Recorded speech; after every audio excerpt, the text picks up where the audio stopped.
Hello दोस्तों। आज हम पढ़ रहे थे हिंदी व्याकरण के टॉपिक वर्ण विचार को, जिसका हमने कल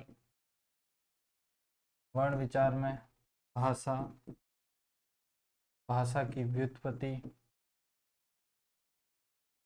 भाषा की परिभाषा, भाषा के अंग, भाषा के भेद, भाषा के रूप, ये सब पढ़े थे। उसके बाद हमने देखे थे स्वर।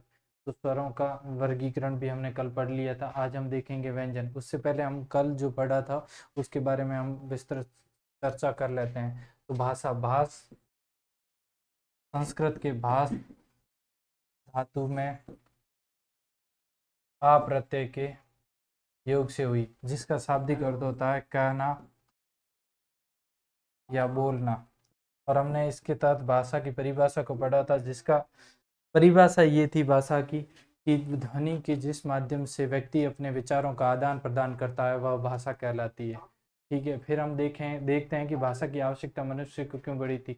जब आदिम मनुष्य अपना विकास कर रहा था, तो उसने अपने विचारों को आदान प्रदान, अपनी बात और अपनी अभिव्यक्ति को प्रस्तुत करने के लिए जिस एक वस्तु की आवश्यकता महसूस की वह थी भाषा।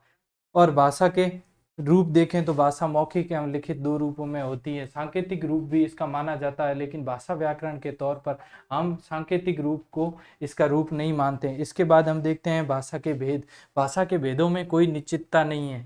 भाषा के भेदों में कोई निश्चितता इसलिए नहीं है क्योंकि भाषा के अनेक भेद किए जा सकते हैं, जैसे मातृभाषा, राजभाषा, राष्ट्रभाषा, सांकेतिक भाषा, कूट भाषा, ये सब भाषा के भेदों में आता है। फिर हम देखते हैं कि भाषा जो ये आज अपन जो हिंदी पढ़ रहे हैं, हिंदी भाषा है, इसका विकास कैसे हुआ। इसका विकास हुआ वैदिक संस्कृत से बनी लौकिक संस्कृत, लौकिक संस्कृत से बनी पाली, पाली से प्राकृत, प्राकृत से बनी अपभ्रंश और अपभ्रंश से अवट, और अंत में ये हिंदी जो आज हम इस मानक रूप में प्रचलित हैं। फिर हम देखते हैं भाषा के अंग। भाषा के अंग चार होते हैं: वर्ण, वर्ण, शब्द, वाक्य और व्याकरण। तो भाषा के चार अंग हैं, जिसमें हम देखते हैं वर्ण, शब्द, वाक्य और व्याकरण। वर्ण ध्वनि की वह छोटी से छोटी इकाई है जिसका खंड नहीं किया जा सकता। वर्ण को हम ध्वनि का लिखित रूप कह सकते हैं। वर्ण जो है वह ध्वनि का लिखित रूप है। कल की क्लास में हमने देखा था वर्ण और अक्षर में अंतर भी, ठीक है, जो कि अक्सर परीक्षाओं में पूछा जाता है। तो वो हमने कल की क्लास में देखा था, वर्ण और अक्षर में अंतर। और ध्वनि का जो लिखित रूप है उसको हम वर्ण कहते हैं। वर्णों की जो सार्थक इकाई है उसे हम शब्द कहते हैं। ठीक है, वर्णों की सार्थक इकाई को हम शब्द कहते हैं। और भाषा की पहली सार्थक इकाई भी शब्द है। वाक्य को भाषा की पूर्ण इकाई कहा जाता है, जो शब्दों का सार्थक समूह होता है। वर्ण, वर्ण से बनता है शब्द, शब्द से पद, पद से बनता है वाक्य। तो शब्दों का जो सार्थक समूह होता है वो होता है वाक्य। और व्याकरण जो कि भाषा का संयमन करती है, भाषा का विश्लेषण करती है, उसे हम कहते हैं व्याकरण। व्याकरण के बाद, इसके बाद हमने देखे थे वर्ण के दो भेद पढ़े थे हमने: स्वर और व्यंजन, स्वर और व्यंजन। ठीक है। और उसके साथ हमने देखी थी वर्ण। वर्ण का जो विकास हुआ था उसके लिए हमने इससे पहले पढ़ा था लिपि। लिपि की आवश्यकता क्यों हुई। जब ध्वनि का उच्चारण करते थे तो ध्वनि को लिखित रूप देने के लिए जिन चिन्हों का प्रयोग किया गया उन्हें हम लिपि कहते हैं। फिर है वर्णमाला। वर्णों को एक निश्चित वैज्ञानिक रूप से व्यवस्थित करने को हमने वर्णमाला कहा। ठीक है। और वर्णमाला में हम देख सकते हैं हिंदी की जो मानक वर्णमाला है, जिसमें 11 स्वर हैं और 33 व्यंजन है। ठीक है। उसके बाद हम उसमें देख सकते हैं संयुक्ताक्षर, उत्क्षिप्त व्यंजन और अयोगवा। और हिंदी की वर्णमाला में हम देखते हैं 11 स्वर, 2 अयोगवाह,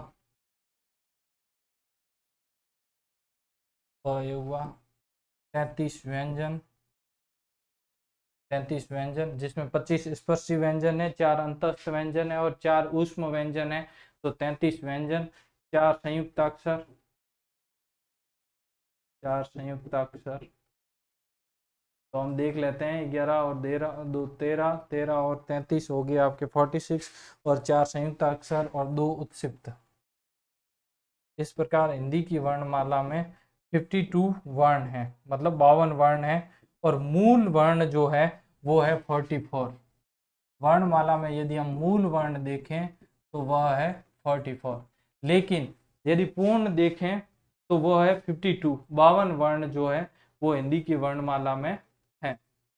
इसके बाद हमने देखा था वर्णमाला में हमने पढ़े थे स्वर, जो स्वरों को हमने पढ़ लिया था। तो हिंदी में हमने 11 स्वर माने हैं, हिंदी में 11 स्वर माने हैं। 10 स्वरों को हमने शुद्ध स्वर माना है, और इसमें जो री स्वर है जिसको हम तत्सम स्वर कहते हैं, तो री का आजकल जब हम उच्चारण करते हैं तो मूर्धा को हमारे स्पर्श करता है, इस कारण री को आजकल अर्ध स्वर कहते हैं। तो 10 शुद्ध स्वर माने हैं हमने, 10 शुद्ध स्वर माने हैं। ठीक है, इसके बाद हमने जो स्वरों का वर्गीकरण किया था 6 आधार पर, वो हम देख लेते हैं जल्दी जल्दी।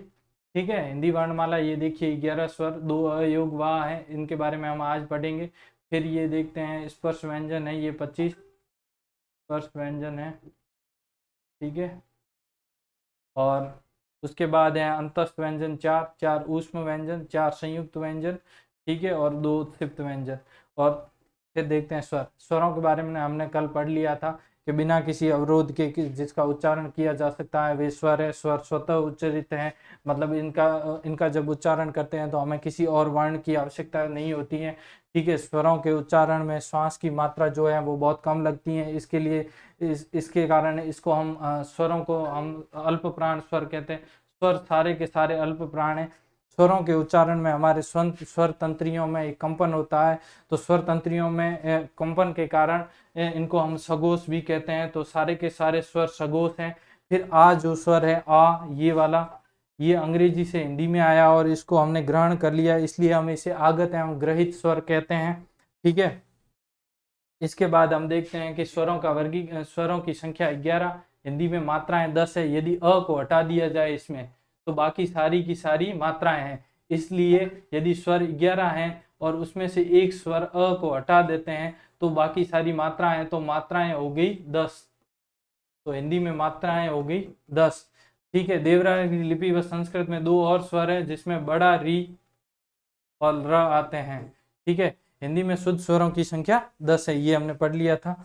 इसके बाद हम देखते हैं स्वरों का वर्गीकरण। उच्चारण में लगने वाले स्वरों के आधार पर ह्रस्व या लघु स्वर या दीर्घ स्वर, जिसमें कम समय लगता है उच्चारण में उनको कहते हैं ह्रस्व, और जिनमें ज्यादा समय लगता है उसको कहते हैं दीर्घ। उसके बाद हमने देखा था रचना व्युत्पत्ति के आधार पर, जिसमें मूल स्वर और संधि स्वर। मूल स्वर में यही है अ ई उ री, और संधि स्वर में ये इन मूल स्वरों में संधि के तहत बनते हैं, इसलिए इनको संधि स्वर कहते हैं। फिर जीवा के प्रयुक्त होने वाले भाग के आधार पर, तो इनको 3 आधार पर बांटा है हमने, अग्र, मध्य और पक्ष। मध्य में एक ही स्वर आता है जो कि है अ, हमें याद रखना है। बाकी जो भी अ के समान लिखने वाले स्वर हैं वो पक्ष स्वर हैं, और अग्र स्वर में ई री ए ऐ हैं। उसके बाद जीवा में प्रयुक्त होने वाले भाग के आधार के बाद हम देखते हैं ओष्ठों या मूलाकृति के आधार, मुखाकृति के आधार पर, जिसमें हम देखते हैं व्रतुल या व्रतमुखी और अव्रतुल या प्रसृत। ठीक है, व्रतुल या व्रतमुखी में हम उ ओ औ, और अव्रतमुखी और प्रसृत में हम देखते हैं अ आ ई ए ऐ। ये संस्कृत में माना जाता है, हिंदी में नहीं। ठीक है, इसके बाद हम देखते हैं मुख के खुलने के आधार पर, जिसमें हम समृत, विवृत, अर्ध समृत और अर्ध विवृत। तो हम देख सकते हैं कि समृत स्वर में कौन कौन से हैं, ई उ री, जिसमें मुख न के बराबर खुलता है। विवृत स्वर में मुख पूर्ण तरह खुल जाता है। जिस प्रकार जीवा में प्रयुक्त होने वाले भाग के आधार पर मध्य भाग में अ आता है, उसी प्रकार हम देखते हैं कि विवृत स्वर में एक ही स्वर आता है, वो है आ। फिर अर्ध समृत स्वर है जिसमें मुख जो है वो आधे से कम खुलता है, जिसमें ए और ओ आते हैं। और अर्ध विवृत स्वर में हम देख सकते हैं कि वे स्वर जिनके उच्चारण में मुख आधे से ज्यादा खुलता है। इसके बाद हमने देखा था उच्चारण स्थान के आधार पर कंठ, तालु, मूर्धा, ये आपके मुखांग होते हैं, जिसमें आता है कंठ, फिर तालु, ये आपकी जीवा, उसके बाद मूर्धा, दंत, और फिर आते हैं ओष्ठ। ये क्रम के तहत होता है। तो आप देख सकते हैं कंठ, तालु, मूर्धा, दंत, ओष्ठ, फिर नासिका, फिर कंठ तालु, कंठ ओष्ठ और दंत ओष्ठ। तो कंठ तालु में स्वर हम देख सकते हैं अ आ, तालु में ई, मूर्धा में री, दंत में किसी भी प्रकार का स्वर का उच्चारण नहीं होता है, ओष्ठ में उ, नासिका में किसी भी प्रकार के स्वर का उच्चारण नहीं होता है, कंठ तालु में हम देख सकते हैं ए ऐ, चूंकि ए और आई संधि स्वर हैं जो कि अ और ई के मिलने से होता है, तो आप देख सकते हैं कि अ का उच्चारण कंठ से और तालु का उच्चारण ई से होता है, तो ए और आई का उच्चारण ए और कंठ और तालु से होता है। और कंठ ओष्ठ में आप देख सकते हैं कि ये भी एक संधि स्वर है, तो आप देख सकते हैं कि अ और ऊ के उच्चारण, अ और ऊ के संधि से ओ का निर्माण होता है, अतः अ का कंठ और ऊ का उच्चारण स्थान ओष्ठ है, तो कंठ और ओष्ठ उच्चारण स्थान हो जाएगा ओ और औ का। आज हम देखेंगे व्यंजन। अब हमने स्वर तक देख लिया था कंप्लीट कल, आज मैंने आपको स्वर वापस लगभग रिवाइज करवा लिए। अब हम देखते हैं व्यंजन। व्यंजन में हम देखेंगे कि वे ध्वनियां जिनका उच्चारण करते समय मुखांग जो है वह परस्पर स्पर्श करते हैं। आपने ये देखा था मुखांग का, ये आपका कंठ आ जाता है, ये आपका आ जाता है तालु, उसके बाद आता है मूर्धा, उसके बाद आता है दंत और उसके बाद आता है ओष्ठ। ठीक है, और ये आपकी होती है जीवा। ठीक है, ये होते हैं मुखांग। अब जब हम स्वरों का उच्चारण करते हैं तो इन मुखांगों पर किसी भी प्रकार का स्पर्श नहीं होता है, ये मुखांग किसी भी प्रकार की बाधा नहीं डालते हैं, इस कारण स्वरों का उच्चारण निर्बाध रूप से होता है। स्वरों के उच्चारण में जो हवा निकलती है वो बिना किसी बाधा के निकलती है, लेकिन व्यंजनों में ये मुखांग स्पर्श करते हैं, ये मुखांग बाधा उत्पन्न करते हैं। तो इस कारण व्यंजन जो है वो व्यंजन के उच्चारण करेंगे तो जो हवा निकलेगी, जो हवा होगी वह मुखांगों को स्पर्श करेगी, अर्थात जो मुखांग होंगे वह बाधा उत्पन्न करेंगे। इसके साथ ही हम देख सकते हैं कि जब मुखांग बाधा उत्पन्न करते हैं तो इनका जब उच्चारण करते हैं हम, तो उच्चारण करने के लिए हमें स्वरों की सहायता लेनी पड़ती। ये अब जब सब आप देख रहे हैं इनमें सब में अ का योग हो चुका है पहले से। ठीक है, आप क आधे क को नहीं उच्चारित कर सकते। क में जब अ का योग होता है तब आप इसको क उच्चारित करते हैं, आप उस क बोलेंगे। ठीक है, ख है तो ख में भी आप आधे ख को उच्चारित नहीं कर सकते, इसमें भी अ का योग होता है, तब जाके आप ख को उच्चारित कर सकते। और हिंदी में व्यंजनों की संख्या मैंने बताई थी आपको 33 है हिंदी में व्यंजनों की संख्या। आप देख सकते हैं क वर्ग, च वर्ग, ट वर्ग, त वर्ग और प वर्ग, ये पांच वर्ग जो हैं ये स्पर्श व्यंजन है। यह अलावा अंतस्थ व्यंजन है। स ये ऊष्म व्यंजन है, ये हम आगे देखेंगे। और फिर हम देखते हैं व्यंजनों का वर्गीकरण करते हैं। जिस प्रकार हमने स्वरों का वर्गीकरण 6 आधार पर किया था, उसी प्रकार हम व्यंजनों का वर्गीकरण करेंगे, जो कि 4 आधार पर करेंगे। तो व्यंजनों का वर्गीकरण हम देखते हैं उच्चारण स्थान के आधार पर। तो आप देखेंगे कंठ्य, कंठ्य में आपका क वर्ग, जिसमें आता है क, ख, ग, ग और ड़, और उसके साथ में ये क वर्ग के साथ में आपका ह का जो उच्चारण है वो भी कंठ से होगा। ठीक है, व्यंजनों में जब हम उच्चारण स्थान के आधार पर देखते हैं तो कंठ से क वर्ग का और ह का उच्चारण होता है। तो आप देख सकते हैं क, ख, ग, ड और ह, ये इनका उच्चारण स्थान होता है कंठ्य। ठीक है, फिर आप देखेंगे तालव्य। तालव्य में आप देखेंगे च वर्ग और उसके साथ य और स। ठीक है, ये जो अंतस्थ व्यंजन है और स ऊष्म व्यंजन है, इन दोनों का जो उच्चारण स्थान है वह तालु है। ठीक है, तालु का जब स्पर्श होता है तब जाके आप च वर्ग और य और स का उच्चारण कर पाते हैं, इस कारण ये तालव्य है। च वर्ग में आप देख सकते हैं च, फ, ज, ज और न्य। ठीक है, उसके बाद हम देखते हैं कि मूर्धन्य। मूर्धन्य में आपका ट वर्ग आता है और र ये भी अंतस्थ और स ये ऊष्म व्यंजन है। ठीक है, तो ट वर्ग में आप देख सकते हैं ट, फ, ड, ढ और ण, और इसके साथ आता है र और स, ये मूर्धा है। ठीक है, आप जब र का उच्चारण करते हैं और स का उच्चारण करते हैं तो आपके मूर्धा को जीभ स्पर्श करती है, और ट वर्ग का उच्चारण करते हैं तो आपके मूर्धा को जीभ स्पर्श करती है, मतलब जीवा स्पर्श करती है, इस कारण इनको मूर्धन्य कहते हैं। और दंत्य वर्ग में आप त वर्ग, ल और स, संस्कृत में इनको वत्स्य भी कहा जाता है, क्योंकि ये दांतों के ऊपर का स्थान होता है, वहां पर स्पर्श करने के कारण उच्चारित होते हैं। तो त वर्ग, ल और स ये दंत्य हैं। फिर आप ओष्ठ्य में प वर्ग देख सकते हैं, तो प, फ, ब, भ, म ये ओष्ठ्य में ओष्ठों में स्पर्श के कारण उच्चारित होते हैं। प वर्ग ये ओष्ठ्य है। और उसके बाद आप देखेंगे नासिक्य। नासिक्य में आप देखेंगे कि ये क से क, च, ट, त, प, ये क, च, ट, त, प जो वर्ग है, इनका जो पंचम अक्षर है, इसका ड़, इसका न्य, इसका ण, इसका न और इसका म, ये जो पंचम अक्षर है, पंचम अक्षर को यदि आधा कर दिया जाए, ठीक है, प्रत्येक वर्ग के पंचम अक्षर को यदि आधा कर दिया जाए, इनमें से यदि स्वर को हटा दिया जाए, आधा कर दिया जाए, तो इनका जो उच्चारण स्थान होगा वो नासिका होगा। और इनका जो उच्चारण स्थान कहाँ से होगा, ये नासिका से होंगे उच्चरित। इसके बाद हम देखते हैं दंतोष्ठ्य। दंतोष्ठ्य में एकमात्र व्यंजन जो है उच्चारण होता है वह है व का यदि उच्चारण स्थान पूछा जाता है तो वह दंतोष्ठ्य है। दंतोष्ठ्य से आपके किसी भी स्वर का उच्चारण नहीं होता है। इसके बाद आप देखेंगे प्राणत्व के आधार पर। तो प्राणत्व के आधार पर आप देखेंगे तो प्राणत्व के आधार पर अल्प प्राण और महाप्राण। हमने पढ़ा था कि स्वर सारे के सारे क्या है, अल्प प्राण, क्योंकि इनका जो उच्चारण करने में हमें क्या है, कम समय लगता है। तो अल्प प्राण में आप क्या आएगा, प्रत्येक वर्ग का पहला, तीसरा और पांचवा, मतलब विषम संख्याएं, विषम संख्याओं पर जो उपस्थित है, विषम स्थानों पर जो जो उपस्थित है, वो सारे के सारे क्या है, अल्प प्राण। तो क वर्ग में आपका देख सकते हैं क, ग और ड़। च वर्ग में आप देख सकते हैं च, ज और न्य। ट वर्ग में आप देख सकते हैं ट, ड और न्य, ण।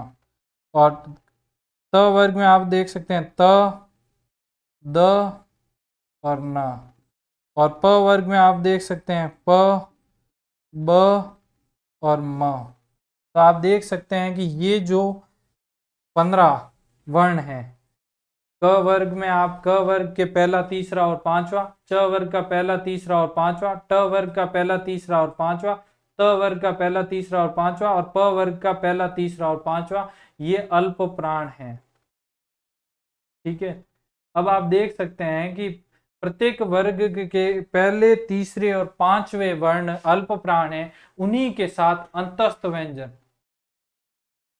उन्हीं के साथ अंतस्थ व्यंजन आप देख सकते हैं य, र, ल और व। तो य, र, ल, व ये अंतस्थ व्यंजन है।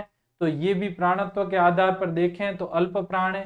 फिर आप महाप्राण में देखेंगे तो प्रत्येक वर्ग का दूसरा और चौथा, जब आपने पहला, तीसरा और पांचवा अल्प प्राण है, तो उसमें बचे दूसरा और चौथा सम स्थानों पर जो भी उपस्थित है वर्ण, वह महाप्राण है। तो आप देख सकते हैं क वर्ग में ख और ग, च वर्ग में आप देख सकते हैं च और झ, ट वर्ग में आप देख सकते हैं ठ और ढ, और त वर्ग में आप देख सकते हैं थ और ध, और प वर्ग में आप देख सकते हैं फ और भ। ये जो है ये महाप्राण व्यंजन है। ठीक है, आप देख सकते हैं कि महाप्राण व्यंजनों में आपके प्रत्येक वर्ग का दूसरा और चौथा वर्ण और ऊष्म व्यंजन स, स, स, ह। ठीक है, ये महाप्राण है। इसके बाद हम देखेंगे घोषत्व के आधार पर। घोषत्व के आधार पर मतलब आप कह सकते हैं कि जब आप किसी भी ध्वनि को उच्चारित करते हैं तो आपके जो कंठ है, गले हैं, गला है, गले के अंदर स्वर तंत्रियां होती है। स्वर तंत्रियों में जब कंपन होता है तो वे होते हैं सघोष, अर्थात घोष सहित, मतलब कंपन सहित। तो कंपन होता है, वे होते हैं सघोष व्यंजन, जिसमें आपके आता है प्रत्येक वर्ग का तीसरा, चौथा और पांचवा। तीसरा, चौथा और पांचवा मतलब अंतिम तीनों जो है वे सघोष व्यंजन होते हैं। जैसे आप देख सकते हैं घ, घ, ड़, ठीक है, झ, न्य, ठीक है। और आप क्या हो जाएगा ड, ढ, ण,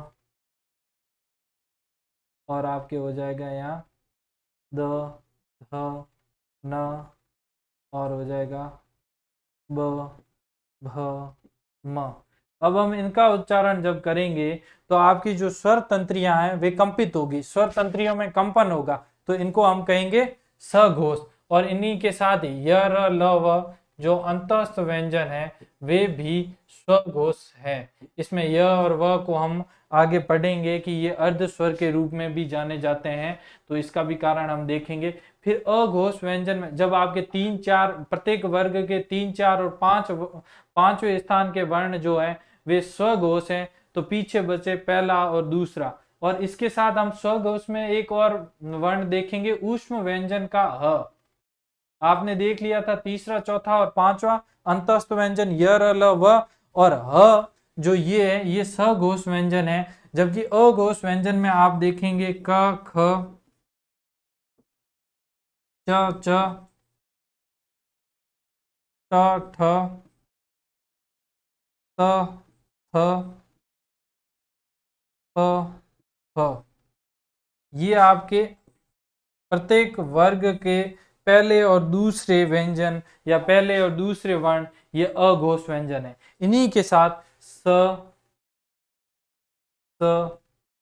और स ये ऊष्म व्यंजन भी अघोष व्यंजन होते हैं। जबकि इनमें एक और आता है ह जो कि सघोष है यहाँ पर।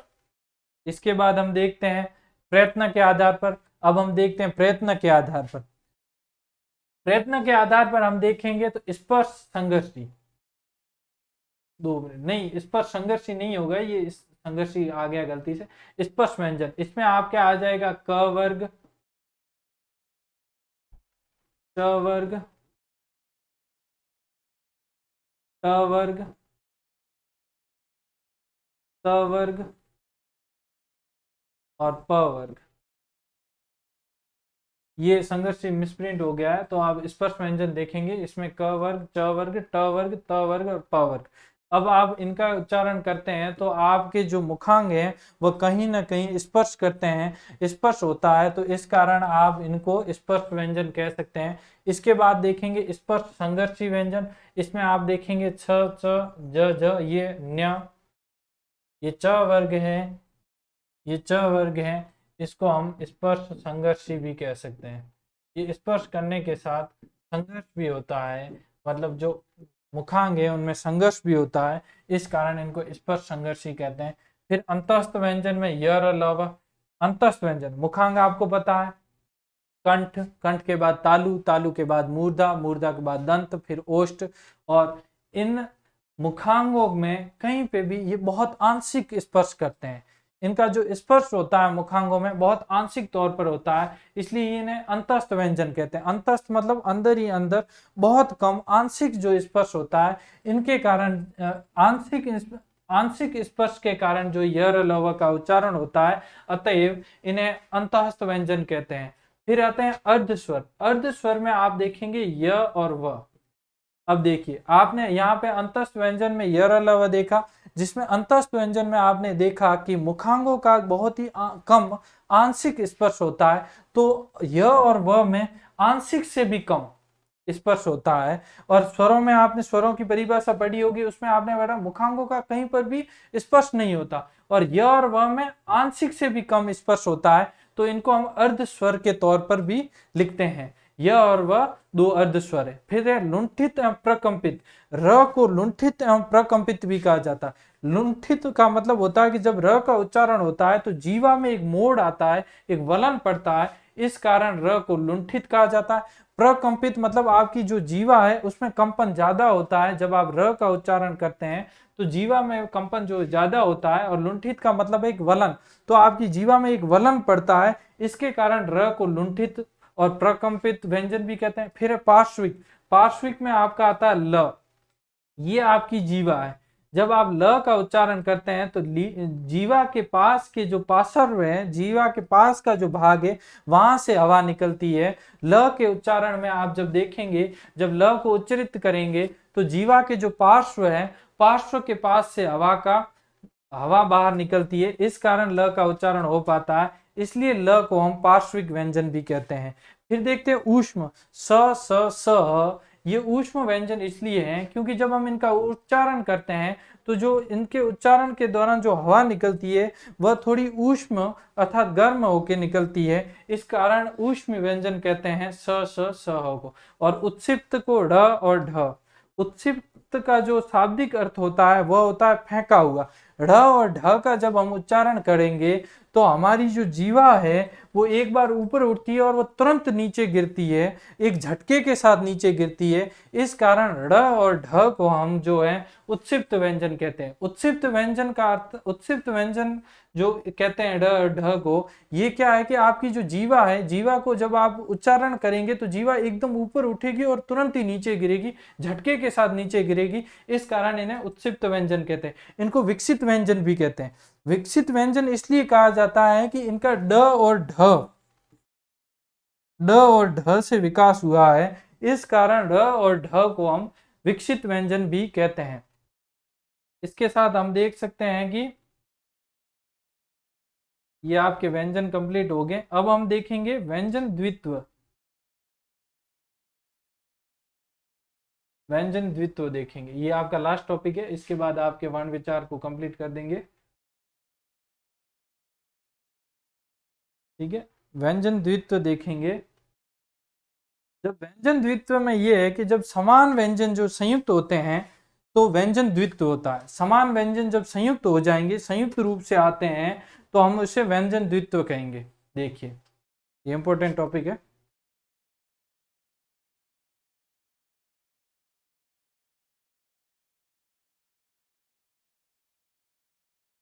व्यंजन द्वित्व, जब समान वर्ण या समान व्यंजन संयुक्त रूप से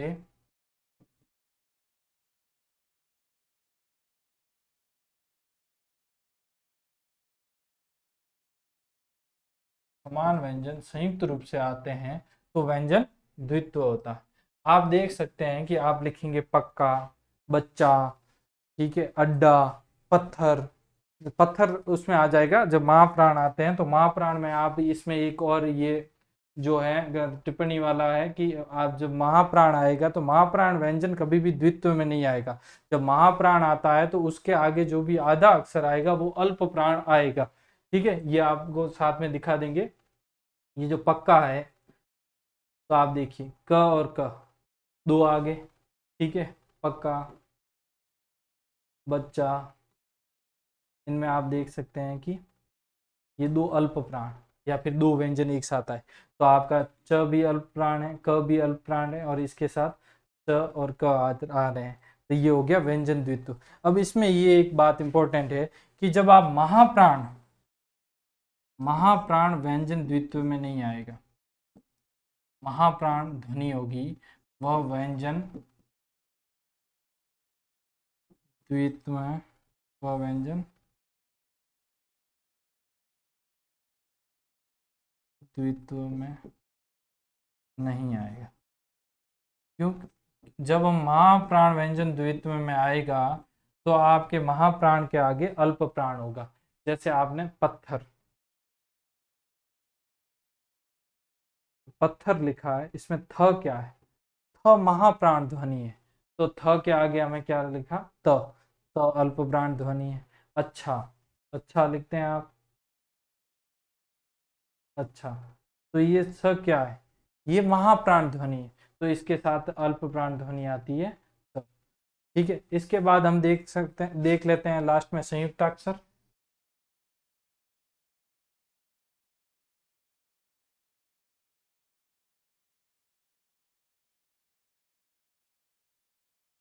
त, र, य, संयुक्त अक्षर में आप देखेंगे क, स, र में देखेंगे त, र, य में देखेंगे ज, अन, और स्र में देखेंगे आप स, र। के साथ आपकी वर्णमाला कंप्लीट हो जाएगी। आप संयुक्त अक्षर में देख सकते हैं क्ष, में क आधा और स, ठीक है, त्र में त और र, ज, ज्ञ में ज और ज्ञ में आप देख सकते हैं ज, न्य, और स्र में आप देख सकते हैं स, धन, र, ठीक है। तो आप देख सकते हैं संयुक्त अक्षर में स, त्र, ज्ञ और स्र, तो स में आप क धन स, त्र में त धन र, ज्ञ में ज धन न्य और स्र में स धन र। इसके साथ आपकी वर्णमाला पूर्ण होती है। इसके आगे का जो टॉपिक है हम देखेंगे, वर्णमाला कंप्लीट होती है और इसके आगे हम देखेंगे संधि। कल से हम देखेंगे संधि, ठीक है। वर्णमाला आपकी यहाँ से कंप्लीट होती है, फिर कल हम देखेंगे संधि। धन्यवाद।